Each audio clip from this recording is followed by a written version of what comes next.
RAB বিলুপ্তি সহ জাতিসংঘের ফ্যাক্ট ফাইন্ডিং কমিশনের প্রতিবেদনকে স্বাগত জানিয়েছে সরকার। তবে আলাপ আলোচনা করে সিদ্ধান্ত নেওয়া হবে বলে জানিয়েছেন স্বরাষ্ট্র উপদেষ্টা জাহাঙ্গীর আলম চৌধুরী। সচিবালয়ে এসপি ইমিগ্রেশনে বিদেশি নাগরিকদের অন অ্যারাইভাল ভিসা কার্যক্রম উদ্বোধন অনুষ্ঠানে এসব কথা বলেন উপদেষ্টা। আশিকুল আলম জানাচ্ছেন এর বিস্তারিত। ২০২৪ সালের জুলাই আগস্ট গণঅভ্যুত্থানে বাংলাদেশে সংগঠিত মানবাধিকার লঙ্ঘনের তদন্ত প্রতিবেদন প্রকাশ করে জাতিসংঘ মানবাধিকার কমিশন। এতে সরকারকে দেয়া নানা সুপারিশে র্যাপিড অ্যাকশন ব্যাটালিয়ন র্যাব বিলুপ্তির সুপারিশ করে সংস্থাটি।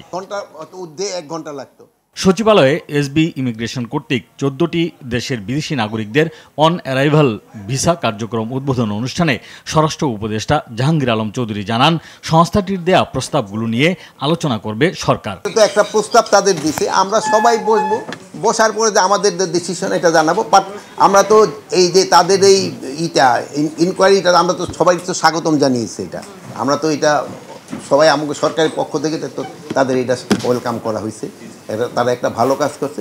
তারপরে আমরা বসে আমরা একটা ডিসিশন। এ সময় স্বরাষ্ট্র উপদেষ্টা আরও বলেন, যে সকল দেশ বাংলাদেশে অন অ্যারাইভাল ভিসার আওতায় আছে, কোনো জটিলতা ছাড়াই 10 মিনিটে ভিসা পাবেন তারা। অনলাইনে তারা যে তাদের ইনফরমেশনটা দিয়ে দিলে আমাদের এখান থেকেই তার কাগজপত্র সব ঠিক পেলে বলে দিবে, ওই একটা কোডও দিয়ে দিবে।